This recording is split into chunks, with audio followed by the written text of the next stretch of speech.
Hello everyone, आप सबका स्वागत है मेरे यूट्यूब चैनल लर्न आईटीआई में। आज का जो हमारा क्लास है बार की स्किल टेस्ट 2024 फीटर ट्रेड का 16 अक्टूबर के सेकंड शिफ्ट में जो पेपर आया था उस पेपर को हम डिटेल में जानकारी देंगे आपको।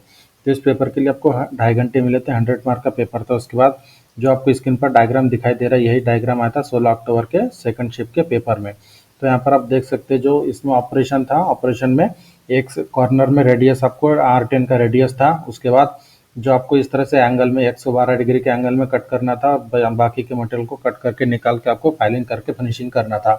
तो इसको हम पूरे डिटेल में आपको समझा देते कि मार्किंग किस तरह से करना था और जो आपको किस तरह से बनाना था। तो सबसे पहले जो बेसिक स्टेप होता है, रॉ मटेरियल का साइज फाइनल साइज है 60 मिलीमीटर लंबाई, 5 मिलीमीटर थिकनेस और 40 मिलीमीटर इसकी हाइट फाइनल था। और जो आपका टोटल टॉलरेंस था प्लस माइनस 0.04 मिलीमीटर।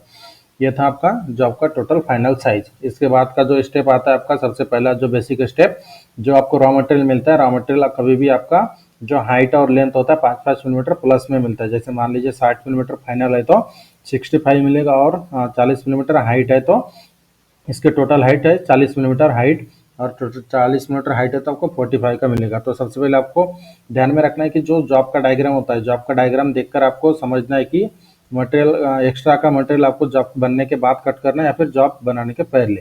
तो जो डायग्राम आपको ये वाले डायग्राम की अगर बात करेंगे तो हम जॉब बनने के बाद अगर कट करोगे तो बहुत आसानी होगा आपको मटेरियल को कम करने के लिए।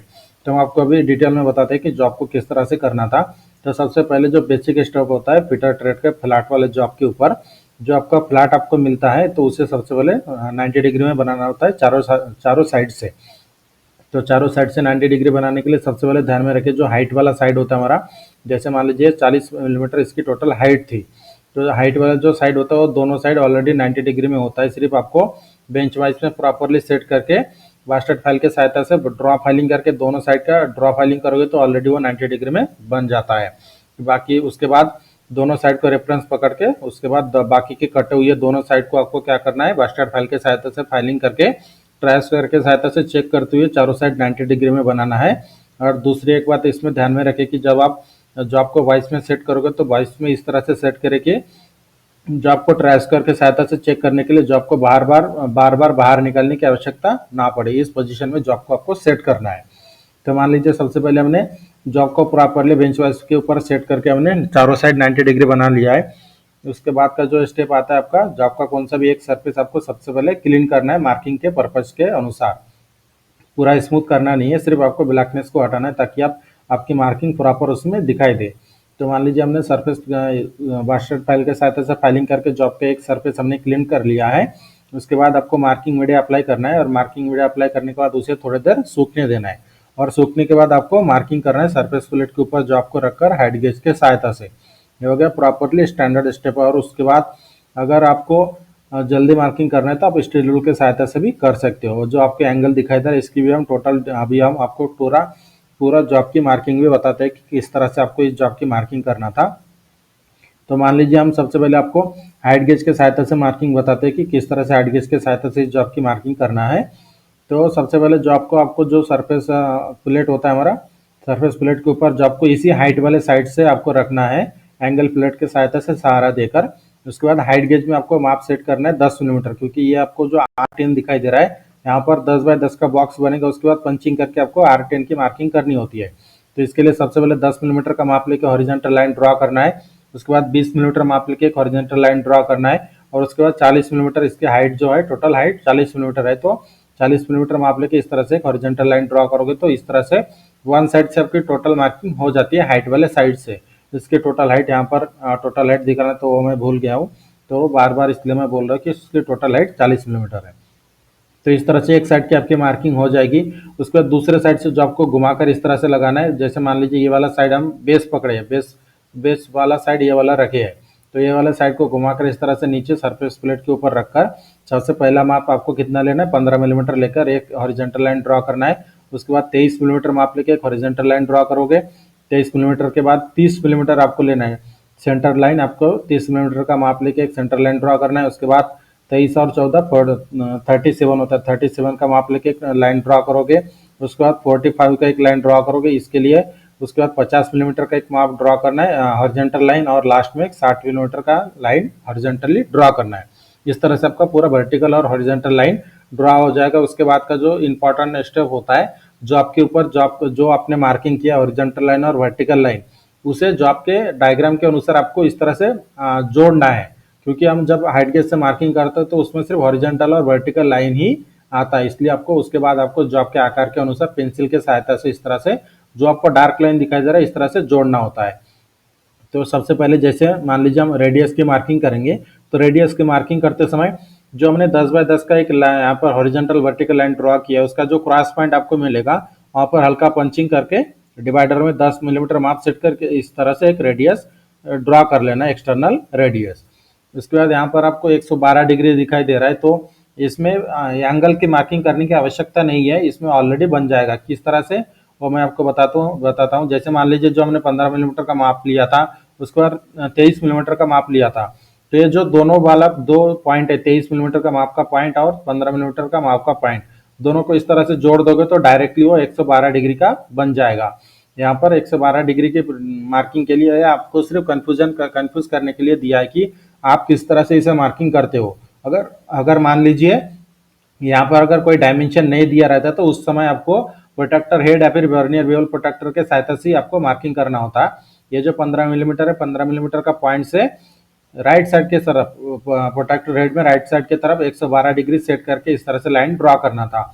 उसके बाद दूसरी तरफ भी सेम उसी तरह से 15 मिलीमीटर का माप लेके प्रोटेक्टर हेड के ऊपर आपको लेफ्ट साइड की तरफ 112 डिग्री का माप सेट करके इस तरह से लाइन ड्रॉ करना था। उसके बाद ये जो आपका टोटल हाइट 40 मिलीमीटर का माप था, ये लाइन जहाँ पर जाके जुड़ेगा वहां तक ही आपका फाइनल साइज हो जाता था। इस तरह से आपको अगर एंगल की मार्किंग करना है तो इस तरह से भी कर सकते हैं, लेकिन सिंपल सा जॉब, सिंपल मार्किंग कौन सा है, जो आपको डायमेंशन पूरा टोटल यहाँ पर दिया है, इसलिए आप डायरेक्टली जोड़ सकते हैं। जो 23 मिलीमीटर का माप है और उसके बाद 15 मिलीमीटर का माप, इससे डायरेक्टली इस तरह से जोड़ना है डायगोनली।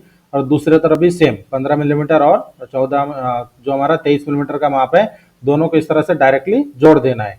तो इससे आप इस तरह से आपका पूरा जॉब की टोटल मार्किंग हो जाती है। तो आपको क्या करना था, पूरा जो माप होने के बाद आपको क्या करना है, जॉब का डायग्राम सामने रखकर पेंसिल के सहायता से इस तरह से पूरा डार्क लाइन आपको जोड़ना है। मतलब जॉब का शेप, मतलब जो डायग्राम आपको मिला है प्रैक्टिकली जॉब, उसका शेप आपको जो पूरा फाइनल प्रैक्टिकल मतलब आपके सब पास जो जॉब है उसके ऊपर इस तरह से बनाना है, पेंसिल के सहायता से जॉब का शेप पूरा तैयार करना है। और जॉब का शेप तैयार होने के बाद आपको क्या करना है, एक बार जॉब का डायग्राम सामने रखकर कंफर्मेशन करना है कि हमारा पूरा प्रॉपरली मार्किंग हुआ है या नहीं। अगर एक बार कंफर्मेशन होने के बाद आपका इसके बाद का जो नेक्स्ट स्टेप आता है, जो आपका जो अपने शेप के आकार के हिसाब से मार्किंग किया है उसके ऊपर आपको पंचिंग करना है, लाइट पंचिंग करना है। डॉट पंच बॉल पिन हैमर के सहायता से जॉब को एनविल के ऊपर रखकर पंचिंग करना है। तो जो आपको जो शेप में आपने इस तरह से डार्क लाइन को जो आपने ड्रॉ किए थे उसके ऊपर पर पूरा प्रॉपरली लाइट पंच कर लेना है। उसके बाद का जो स्टेप है, आपको एक्सेस मटेरियल को निकालना है। तो एक्सेस मटेरियल को निकालते समय सबसे दो बात इंपॉर्टेंट है कि पहला जो आपने पंचिंग किया है, पंचिंग के आउट लाइन से मटेरियल को कट करना है, पंचिंग के इनर लाइन से नहीं।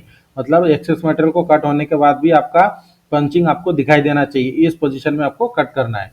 दूसरा, जब आप हेक्सा फ्रेम में ब्लेड सेट करोगे तो फॉरवर्ड स्ट्रोक में सेट करके ही आपको यूज करना है। तो मान लीजिए सबसे पहले आपको कट करना है, तो ये लाइन है वर्टिकल लाइन, जो आपको वर्टिकल पोजीशन में रखकर यहाँ से सबसे पहले कट लगाना है वर्टिकल। उसके बाद दूसरे तरफ से भी जो आपको घुमाकर इस तरह से आपको वर्टिकल पोजीशन में कट लगाना है। उसके बाद जो आपको डायगोनली लगाकर पंचिंग के आउटर से इस तरह से कट लगाओगे तो बीच का पूरा मटेरियल निकल जाएगा।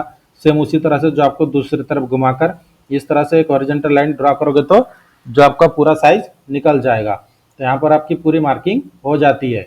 मान लीजिए हमने ये दोनों साइड से एक्स्ट्रा का मटेरियल हमने कट कर लिया, उसके बाद जो आपको ये रेडियस वाला साइड है इसे डायरेक्टली डायगोनली आप पंचिंग के ऊपर से डायगोनली कट करके ये मटेरियल को आपको निकाल देना है। इस तरह से आपका पूरा एक्सेस मटेरियल यहाँ पर निकल जाता है। इसके बाद का आपको क्या करना है, बास्टर्ड फाइल लेना है। बास्टर्ड फाइल लेकर आपको जॉब को सबसे पहले बेंच वाइज के ऊपर प्रॉपरली सेट करना है जॉब के आकार के अनुसार। उसके बाद बास्टर्ड फाइल के सहायता से फाइलिंग करके आपको पंचिंग तक लाना है चारों साइड से, जो आपके चारों साइड से, क्योंकि जब आप एक्सेस मटेरियल को कट करोगे तो उसके बाद आपका जो एक्स्ट्रा का जो मटेरियल था 60 के ऊपर 5 मिलीमीटर, 40 के ऊपर 5 मिलीमीटर, तो उसे भी आपको साथ में कट कर लेना है उसके। इसलिए आपको चारों साइड से सबसे पहले फाइलिंग करके आपको पंचिंग तक मिला लेना है बास्टर्ड फाइल के सहायता से। तो उसके बाद का जो स्टेप है आपका इंपॉर्टेंट स्टेप होता है कि सेकंड कार्ड फाइल के सहायता से आपको फाइलिंग करके जो पूरे जॉब को डायमेंशन में लाना है। सेकंड कट फाइल का यूज़ करके। ये जो रेडियस दिखाई दे रहा है यहाँ पर आपको हाफ राउंड या फिर राउंड फाइल की आवश्यकता नहीं है, क्योंकि एक्सटर्नल रेडियस है तो फ्लैट फाइल से भी बन जाएगा। तो यहाँ पर आपको जब आप सेकंड कट फाइल के यूज़ करके आप डायमेंशन में बनाओगे तो उस समय आपको वर्नियर कैलिपर का कंटिन्यू यूज़ करना है, क्योंकि जो आपका 100 मार्क है पूरा मार्क आपके डायमेंशन के ऊपर डिपेंड है, इसलिए आपको पूरे जॉब को पूरे डायमेंशन में बनाना इंपॉर्टेंट है। और डायमेंशन में बनाते समय जब आप फाइलिंग करोगे तो वर्नियर कैलिपर का कंटिन्यू यूज़ करें। तो इस तरह से आपका पूरा जब डायमेंशन में बन जाएगा, उसके बाद जो लास्ट वाला स्टेप होता है आपका, जो आपका सरफेस क्लीन करना है और थिकनेस आपका 1 मिलीमीटर कम करना है, क्योंकि आपका जो रॉ मटेरियल मिला था आपको 6 मिलीमीटर थिकनेस का मिला था, आपको बनाना कितना है 5 मिलीमीटर। तो सबसे पहले सरफेस के दोनों तरफ आप बास्टर्ड फाइल के सहायता से फाइलिंग करके एक्स्ट्रा का मटेरियल निकाल दोगे। उसके बाद स्मूथ फाइल के सहायता से जॉब के चारों साइड से फिनिशिंग करके सरफेस को क्लीन करके जॉब का पूरा डायमेंशन में तैयार कर लेना है, और थिकनेस को भी 5 मिलीमीटर में बना लेना है। और उसके बाद लास्ट में एक बार आपको वर्नियर कैलिपर से पूरे डायमेंशन को चेक कर लेना है कि हमारा जो डायमेंशन है पूरा एक्यूरेट में 0 0 में बना है या नहीं। तो यहाँ पर आपका पूरा जॉब आपका प्रॉपरली स्टेप बाय स्टेप बन जाएगा। जो मैंने आपको स्टेप बताया था इसी स्टेप को फॉलो करके आपको जॉब को करना है। तो इस वीडियो को हम यहाँ तक ही रखते हैं। इसके बाद का जो लास्ट दिन का 17 अक्टूबर का लास्ट डे है आपका स्किल टेस्ट का, इसको उस पेपर को भी हम इसी तरह से आप सॉल्व करके देंगे जिस तरह से हमने आपको डेली सॉल्व करके दे रहे हैं।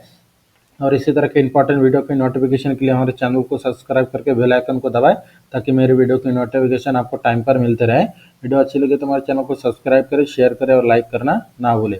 मिलते हैं लास्ट डे के पेपर के साथ।